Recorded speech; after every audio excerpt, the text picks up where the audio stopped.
Throughout the history of storytelling, countless tales have revolved around the eternal struggle between heroes and villains. The Pokemon franchise is no exception to this tradition. Since the series' inception, the games have followed a familiar structure. A villainous organisation emerges, and it falls on a remarkably gifted young trainer to thwart their plans. Pokemon Black and White, while following this familiar structure, approached its storytelling from an interesting angle. For the first time, the franchise called into question the ethics of Pokemon battling, and asked whether the bond between humans and Pokemon was truly built on trust or exploitation. And from within this philosophical narrative emerged perhaps the most disturbing antagonist the franchise has ever conceived. A man wholly devoid of sincerity. Ghetsis.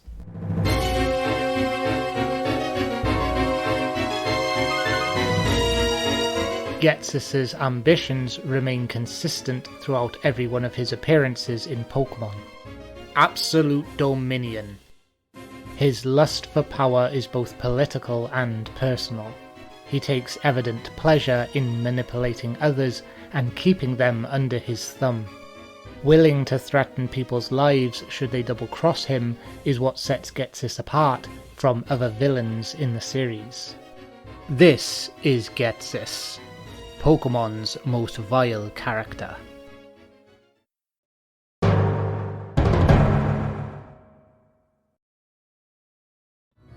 Ghetsis would make his first appearance in Pokemon Black and White. As the founder of Team Plasma, he publicly advocates for Pokemon liberation, presenting it as a moral cause. In reality, his goal is to force trainers to release their Pokemon, leaving Team Plasma as the sole owners of them.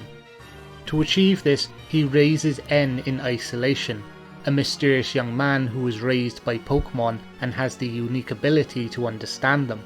Surrounding him with only abused Pokemon, this convinces N that humans are inherently cruel and that Pokemon and people should be separated. This strong desire makes N the ideal candidate to awaken the legendary dragon. With such a powerful ally at his side, he could dethrone the champion and could persuade the people of Unova to abandon their Pokemon, allowing Ghetsis to seize control of the region. However, N's journey exposes him to trainers who genuinely care for their Pokemon, particularly the player character. As his beliefs begin to waver, he is ultimately defeated, causing Ghetsis' plans to unravel, with Ghetsis in turn falling to the player. 2 years later, and Team Plasma returns under Ghetsis' leadership. Having abandoned the pretense of Pokemon liberation, he now seeks to conquer Unova through force. After being freed by the Shadow Triad, Ghetsis gains control of Kyurem and launches a campaign to plunge Unova into an endless winter, forcing its inhabitants to submit to him. Knowing N would return to defend the region should it fall into crisis, Ghetsis launches his assault on Opelucid City, luring N and his dragon out into the open. With N's dragon within grasp, he intends to fuse it with Kyurem via a process known as Absolution, creating a weapon powerful enough to secure his dominion over Unova. Once again, however, he is defeated by a skilled youth, bringing his ambitions to an end. Ghetsis would make 2 more future appearances in the franchise. In Pokemon Masters, Ghetsis reappears in the event Father or Foe, where following the events of Black 2 and White 2, he finds himself stranded on Pasio alongside Kyurem. Seeking to obtain N's Zekrom once more, Ghetsis intends to fuse it with Kyurem and establish a new reign of terror over Pasio. To achieve this, he employs the same tactics that have defined him throughout his life: manipulation and deceit. Feigning a desire for reconciliation, he presents himself as a remorseful father in order to lower N's guard, before luring N to a secluded cave where he intends to seize Zekrom. Ghetsis would also appear in Ultra Sun and Ultra Moon as a member of Team Rainbow Rocket. Through the use of Ultra Wormholes, Giovanni gathers together several villains from alternate worlds. individuals who succeeded within their respective timelines. Ghetsis is implied to have originated from a world in which Team Plasma's original scheme of Pokemon liberation came to fruition, and Unova was successfully brought under his control. Upon arriving in Alola, Ghetsis outwardly pledges his loyalty to Giovanni and Team Rainbow Rocket, yet true to his nature, his allegiance is merely another deception. While publicly elevating Giovanni as a king-like figure, Ghetsis secretly plots to usurp him, seizing control of Team Rainbow Rocket and extending his dominion over the entire world. Even among a gathering of the franchise's most notorious villains, Ghetsis remains incapable of serving anyone but himself.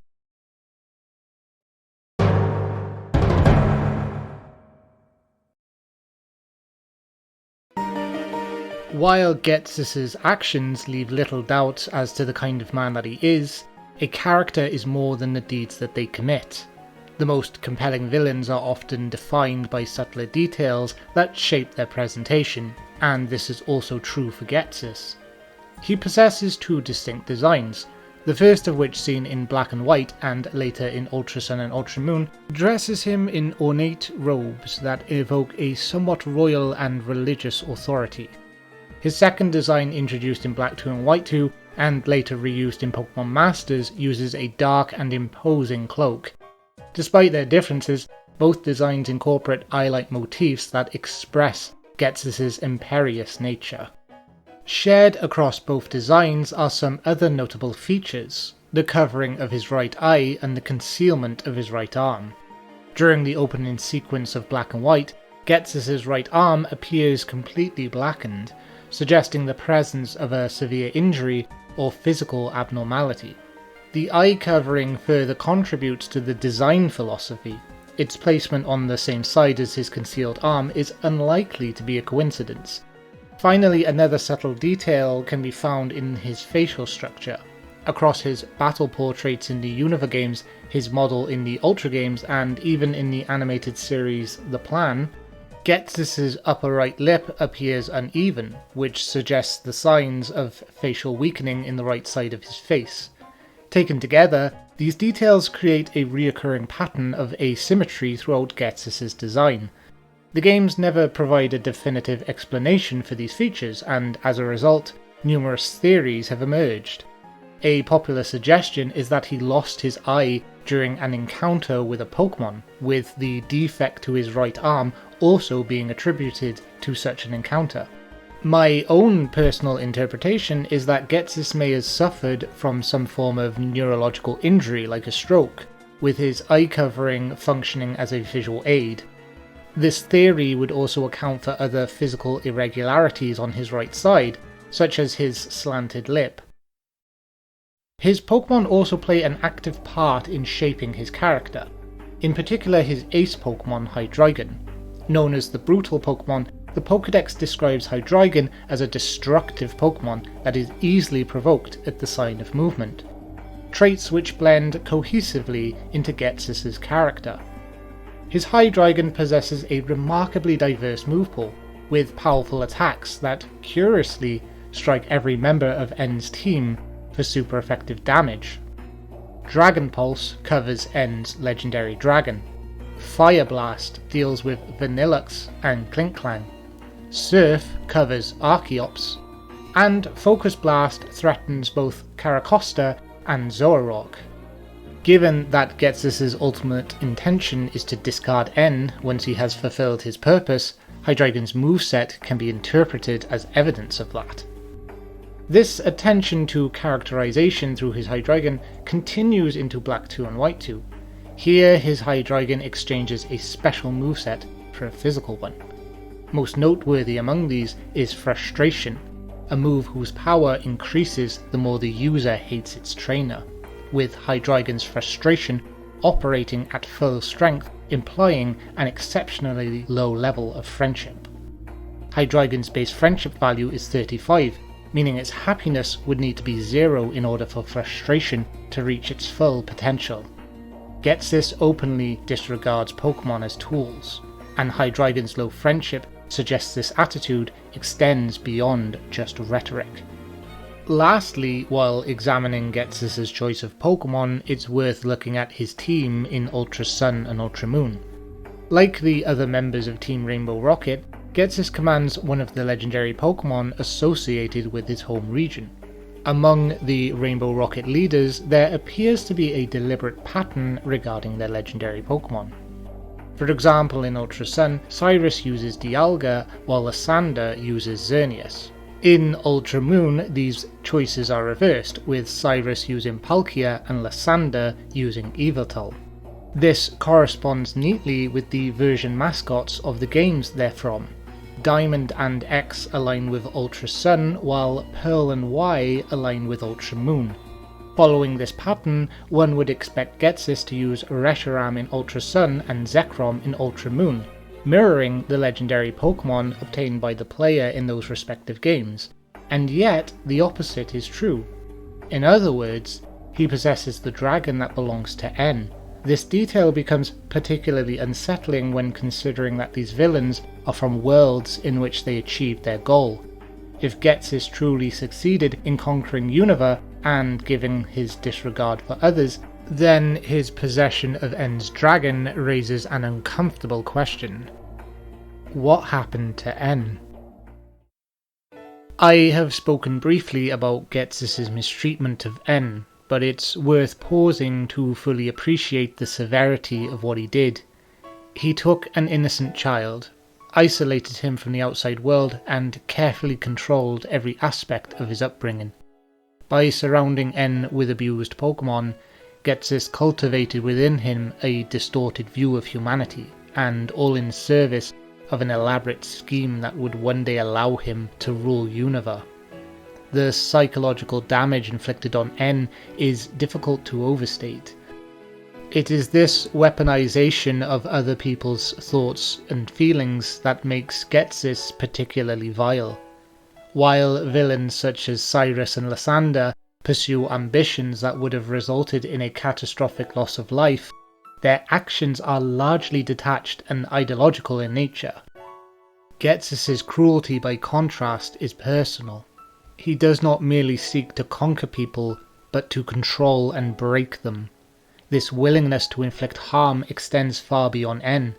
In Pokemon Black 2 and White 2, Ghetsis attempts to eliminate the player outright, ordering Kyurem to freeze them solid. The intent is unmistakable. Ghetsis is willing to kill a child if it means removing an obstacle from his path, and his treachery is equally apparent in Ultra Sun and Ultra Moon.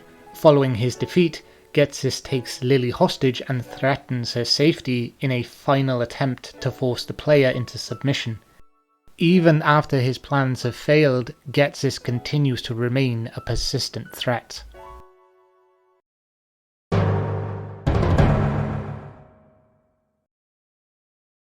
If we're going to explore the character of Ghetsis, then it would be silly not to talk about the music associated with him. The Pokemon franchise possesses a rich musical tapestry, particularly when it comes to its battle themes. Many of these compositions employ bold and energetic melodies. The themes associated with the villainous leaders are no exception. Giovanni's battle theme, for instance, utilizes a slower tempo with a commanding brass melody to emphasize his authority.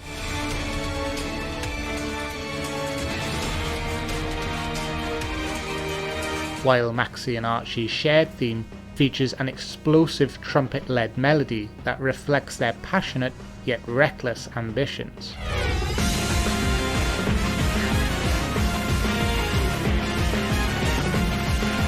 Ghetsis, however, stands apart from his contemporaries. He possesses two distinct battle themes, each corresponding with his individual character designs. The first of which accompanies the confrontation at the end of Pokemon Black and White.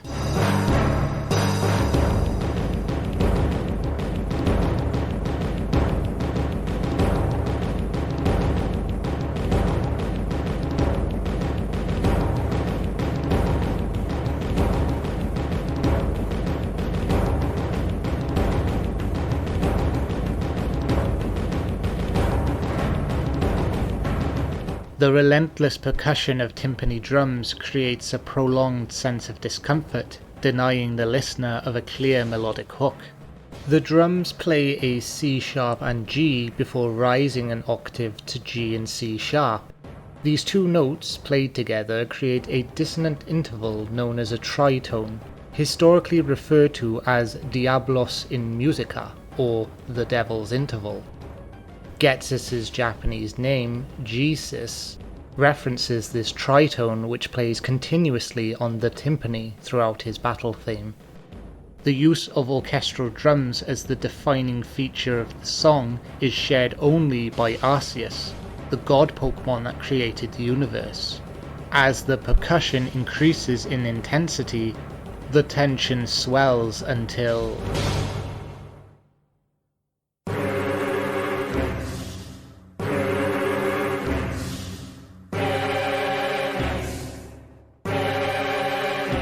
a sinister male choir emerges, chanting Ghetsis' name. The vocal arrangement evokes something akin to a religious chant, combined with the imposing percussion makes for a theme that has a sense of malevolent divinity, as if Ghetsis sees himself as some kind of god. This theme would later receive an arrangement in Ultra Sun and Ultra Moon, preserving many of the defining characteristics with some additional instrumentation. Of these additions, my personal favourite is what appears to be a female choir woven into the composition, the haunting vocals creating an intense feeling of dread.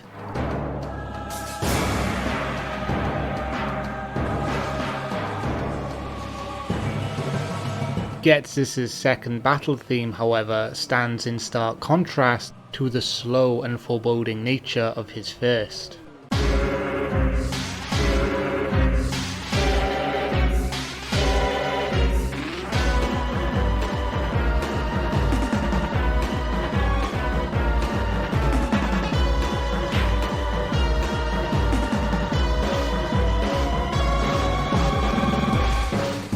Gone is the sense of an ominous presence lurking in the shadows. In its place is a composition that is frantic, chaotic and aggressive, perfectly reflecting Ghetsis' transformation between the 2 years in Unova.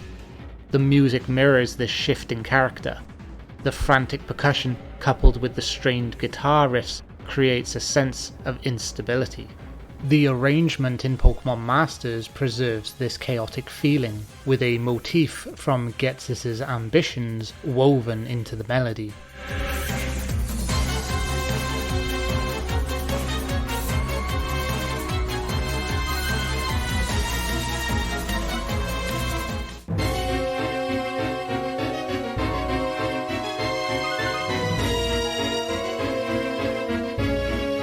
Taken together, Ghetsis' 2 themes tell a story of their own. The first presents him as a calm and calculating villain with a god complex, while the second strips away that facade, revealing the fury of a desperate tyrant, the music aiding in shaping out Ghetsis' character. Ultimately, what distinguishes Ghetsis from other antagonists is how cruel and personal he is.